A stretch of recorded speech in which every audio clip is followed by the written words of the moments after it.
Hello everyone, स्वागत है आप सभी का हमारे यूट्यूब चैनल सफलतागंज में। आई होप आप सभी बहुत अच्छे होंगे और अपनी तैयारी भी बहुत अच्छे से कर रहे होंगे। सो फ्रेंड्स, जैसा कि आप सब जानते हैं, हमारी ज्योग्राफी की घटना चक्र सीरीज़ चल रही है जिसमें हम इंडियन ज्योग्राफी को कवर कर रहे हैं। अभी रिसेंटली हमने एग्रीकल्चर यानी कृषि वाले टॉपिक को कंप्लीट किया है और आज हम पढ़ेंगे पशुपालन यानी कि एनिमल हस्बेंड्री के बारे में।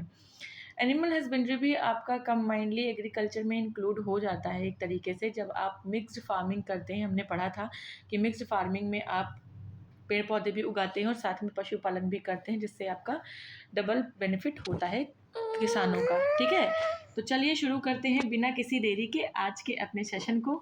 अगेन, अगर आपको सेशन पसंद आए तो चैनल को सब्सक्राइब ज़रूर करें एंड वीडियो को लाइक, शेयर और कमेंट बॉक्स में अपना रिएक्शन देना बिल्कुल भी ना भूलें। तो चलिए स्टार्ट करते हैं आज के अपने सेशन को, जो कि है पशुपालन के बारे में यानी कि एनिमल हस्बेंड्री के बारे में। देखिए, आप सभी जानते हैं कि हमें क्या मिलता है एनिमल से। हमें दूध मिलता है, मांस मिलता है, ऊन, चमड़ा, ये सब चीज़ें जो है हमें किससे मिलती हैं? एनिमल से मिलती हैं। और कृषि कार्य और माल परिवहन के लिए भी हम पशुओं और पालतू जानवरों को यूज़ करते हैं। एक जगह से दूसरी जगह तक जो कच्चा माल है वो ले जाने के लिए भी हम पशुओं को इस्तेमाल करते हैं और पशुपालन को हम एनिमल हस्बेंड्री कहते हैं। ठीक है, 20वीं पशुधन संगणना यानी life stock census. Life stock census जैसे हमारा सेंसस होता है ह्यूमंस का, हमारी जनगणना होती है, ठीक है, वैसे ही आपका पशुओं की भी जनगणना होती है जो कि 2019 में हुई थी। तो उसके हिसाब से भारत में 193.46 मिलियन गाय बैल यानी कि कैटल हैं। इनमें से भारत में गाय बैल की मुख्यतः 2 नस्लें पाई जाती हैं। ठीक है, गाय और बैल की 2 नस्लें होती हैं। एक नस्ल क्या होती है? एक नस्ल होती है आपकी दुधारू नस्ल, जो दूध देती हैं ज़्यादा। इस नस्ल की गायें तो अधिक दूध देती है, परंतु बैल कृषि कार्यभार का वहन हेतु अच्छे नहीं होते हैं।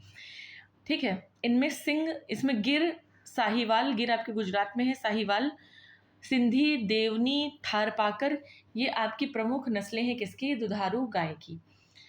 भारवाही नस्लें क्या होती हैं? इन्हें हम ड्रॉथ ब्रीड्स कहते हैं। देखिए, दुधारू को मिल्च ब्रीड्स कहते हैं, दूध अच्छा देती हैं। बाकी इनके जो बैल होते हैं इस ब्रीड के, बहुत अच्छे काम के लिए नहीं होते, बहुत ज़्यादा बाहर नहीं ढो पाते हैं। जबकि जो भारवाही नस्लें होती हैं, जो ड्रॉथ ब्रीड्स होती हैं, इसमें आपकी नागौरी, मालवी, हल्लीकर, कंग्याम, किल्लारी, पोंवार और सीरी नस्लें आ जाती हैं। देश की सबसे अच्छी जो देसी नस्ल की गाय हैं वो राजस्थान में हमारे यहाँ पाई जाती हैं। राजस्थान में जो नस्लें पाई जाती हैं उसमें आपकी थार परकर, राठी, कांकरेज, साहिवाल, लाल सिंधी, गिर, नागौरी, हरियाणवी, मालवी और मेवाती हैं। ये सारी आपकी गाय की ब्रीड हैं। साहिवाल जो गाय है की प्रमुख प्रजाति मुख्य रूप से पाकिस्तान के सिंध प्रांत में हमें मिलती है, बाकी हमारे इंडिया में राजस्थान में भी मिलती है। राइट, अब इनकी दूध देने की क्षमता बहुत ज़्यादा होती है। जो साहिवाल गाय होती हैं वो काफ़ी ज़्यादा दूध देती हैं। गंगा तीरी उत्तर प्रदेश में मुख्यतः पाई जाती हैं, जिसकी दुग्ध देने की क्षमता काफ़ी कम है। तो हमारे यहाँ उत्तर प्रदेश में गंगा तीरी होती हैं जो कि कम दूध देती हैं साहिवाल की तुलना में, और जो अदर ब्रीड्स हैं, जो अच्छी मिल्चिंग ब्रीड्स हैं, उनकी तुलना में कम दूध देती हैं। हरियाणवी और थारपाकर मुख्यतः द्विकाजी, भारवाहक और दूध। द्विकाजी मतलब मिक्स, डबल इनसे काम लिया जाता है। ये आपकी दूध भी देती है और ये भारवाहक का काम भी करती हैं। भारत में सर्वाधिक भैंस उत्तर प्रदेश में पाई जाती हैं। भारत में भैंसों की कई नस्लें पाई जाती हैं। अभी तक जो हम बात कर रहे थे वो हम काऊ की बात कर रहे थे, अब हम बफेलोज़ की बात करेंगे, भैंसों की बात करेंगे।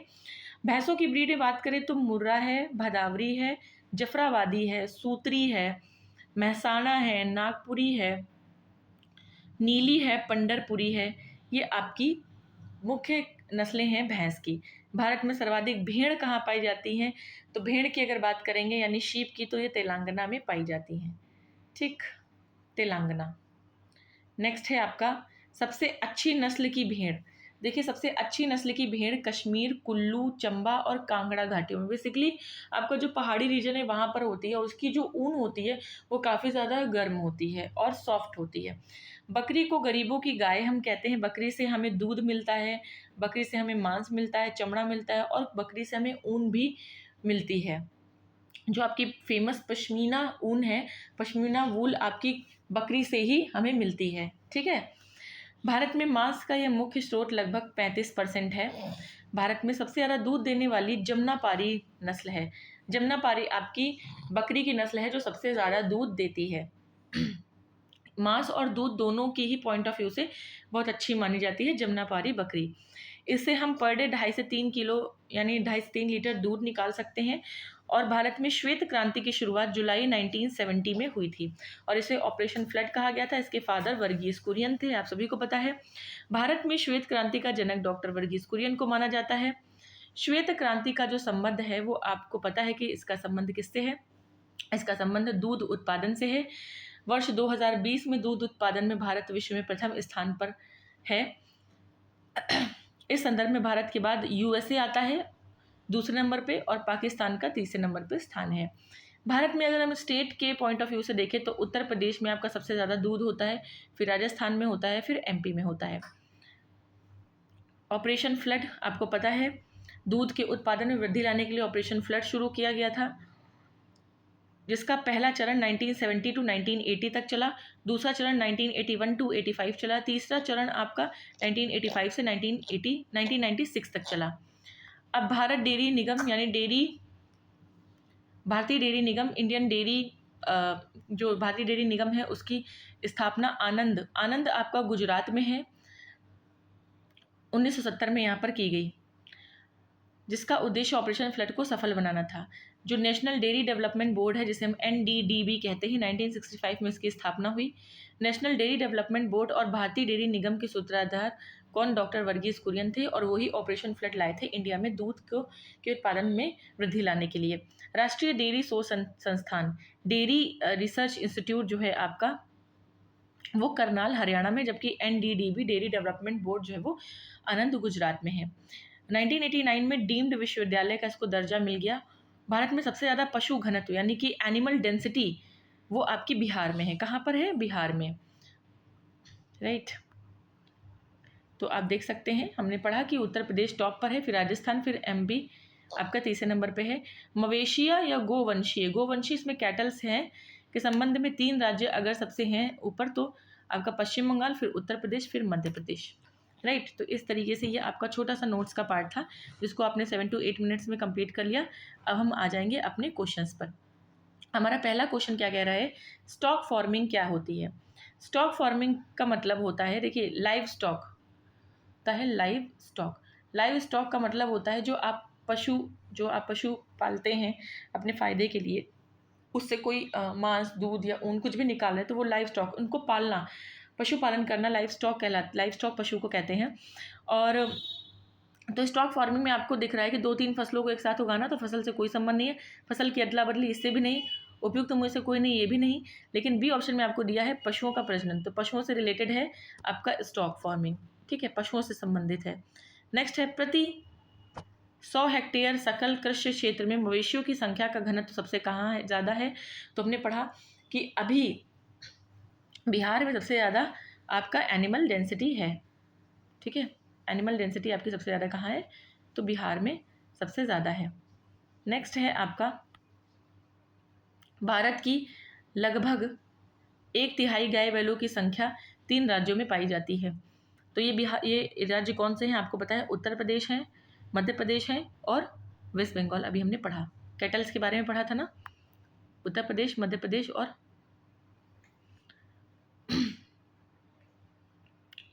मध्य प्रदेश और वेस्ट बंगाल। नेक्स्ट है आपका क्वेश्चन नंबर 4, निम्नलिखित में से कौन सा कथन सही है बताना है। पहला कह रहा है कि मध्य प्रदेश में भारत के गाय बैलों की सर्वाधिक संख्या पाई जाती है। तो 2008 में क्वेश्चन पूछा गया था, उस समय था ऐसा। उत्तर प्रदेश में भारत के भैंसों की सर्वाधिक संख्या पाई जाती है, तो ये भी है अभी सही आपका। राजस्थान में भारत की भेड़ों की सर्वाधिक संख्या, तो भेड़ हमने पढ़ा कि तेलंगाना में सबसे ज़्यादा पाई जाती है। और भारत में उत्तर प्रदेश गाय के दूध का सबसे बड़ा उत्पादक है, तो नहीं, गाय की जो यहाँ गंगापारी वैरायटी है वो गंगा तीरी है, यस गंगा तीरी, वो कम दूध देती है। तो ये 3 और 4 आपका गलत हो जाएगा, 1 और 2 करेक्ट होगा। आज के सिनेरियो में देख लें हम, राइट, आज के सिनेरियो में यहाँ पर देखेंगे तो पशु गणना के हिसाब से वेस्ट बंगाल में भारत के गाय बैलों की सर्वाधिक संख्या पाई जाती है, उत्तर प्रदेश में भैंसों की सर्वाधिक संख्या पाई जाती है, उसके बाद राजस्थान गुजरात में है, फिर तेलंगाना में भेड़ों की संख्या सर्वाधिक है, उसके बाद आंध्र प्रदेश कर्नाटक का स्थान है और उत्तर प्रदेश दूध उत्पादन में शीर्ष पर है। तो आज के हिसाब से भी यही ऑप्शन सही है। नेक्स्ट है, भारत में सबसे ज़्यादा दूध देने वाली बकरी की नस्ल है, तो हमने भी पढ़ा कि जमुनापारी। जमुनापारी नस्ल की जो बकरी है वो सबसे ज़्यादा दूध देती है, सबसे ज़्यादा मिल्चिंग ब्रीड है आपकी बकरी की। नेक्स्ट है आपका, थार परकर प्रजाति कहाँ पाई जाती है। थार परकर हमने पढ़ा कि राजस्थान वाले जो एरिया है वहाँ पर आपकी थार परकर प्रजाति पाई जाती है। ठीक। नेक्स्ट है आपका, निम्न में से कौन सी मवेशी नस्ल राजस्थान की नहीं है। तो थार पारकर है, राठी है, मेवाती है, लेकिन हल्लीकर नहीं है। हल्लीकर आपकी नहीं है, राइट।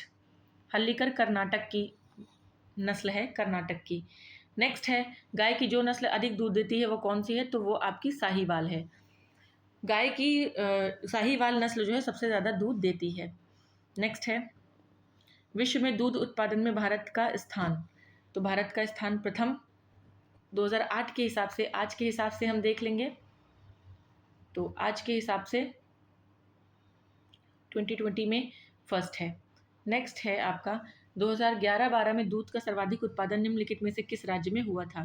सबसे ज़्यादा आपका उत्तर प्रदेश में होता है, राइट। आज भी उत्तर प्रदेश में ही है। नेक्स्ट है, ऑपरेशन फ्लड किससे संबंधित है। तो ऑपरेशन फ्लड आपका दूध उत्पादन और वितरण से संबंधित है, सभी को पता है। भारत में श्वेत क्रांति के जनक किसे कहा जाता है। तो वर्गीस कुरियन, डॉक्टर वर्गीस कुरियन को कहा जाता है, राइट। नेक्स्ट है, श्वेत क्रांति संबंधित है। तो श्वेत क्रांति यानी कि वाइट रेवोल्यूशन किससे संबंधित है। तो वाइट रेवोल्यूशन आपका दूध से संबंधित है। अंडा मत टिक कर दीजिएगा कि अंडा भी वाइट होता है, राइट। नेक्स्ट है, निम्नलिखित में कौन श्वेत क्रांति से संबंधित है। तो वर्गीस कुरियन, डॉक्टर वर्गीस कुरियन जो है वो संबंधित है श्वेत क्रांति से। नेक्स्ट क्वेश्चन हम देखेंगे। यस, तो ये टॉपिक जो है आपका पशुपालन, बस इतना सा ही था। पशुपालन हमने समाप्त कर दिया है। नेक्स्ट जो हमारा टॉपिक है वो है खनिज संसाधन, ठीक है। अब खनिज संसाधन, यहाँ से हम मिनरल्स को शुरू कर रहे हैं, तो ये एक सेपरेट न्यू टॉपिक है। तो सेपरेट न्यू टॉपिक को हम अलग से पढ़ेंगे, इस वीडियो में हम उसको नहीं पढ़ेंगे, राइट। तो चलिए, यस, तो इसको हम इसमें नहीं करेंगे, सेपरेट करेंगे अलग से, और इसमें करेंगे तो कन्फ्यूजन हो जाएगा। ये भी आपका खनिज वाला भी काफ़ी लेंदी है। इसमें पहली बात तो आप चट्टानों के बारे में पढ़ेंगे, शैल तंत्र के अंदर, फिर आप मेटेलिक मिनरल्स पढ़ेंगे, ठीक है।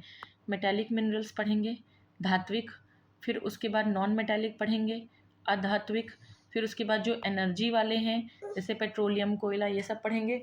उसके बाद मिसलेनियस पढ़ेंगे। तो इसमें भी आपके 3 लेक्चर आपके ऑलमोस्ट लग जाएंगे। तो चलिए, अब हम मिलेंगे अपने नेक्स्ट सेशन में, जिसमें हम खनिज के बारे में पढ़ेंगे। इसमें मिलाकर हम इसको हौच पौच नहीं करेंगे, मिनरल्स को हम अलग से पढ़ेंगे सेपरेट न्यू लेक्चर में। आज के लिए इतना ही, मिलेंगे नेक्स्ट सेशन में। तब तक के लिए आपको वीडियो पसंद आए तो वीडियो लाइक शेयर ज़रूर करें, चैनल को सब्सक्राइब करना ना भूलें। एंड यस, मिलते हैं नेक्स्ट सेशन में, तब तक के लिए जय हिंद, गुड बाय।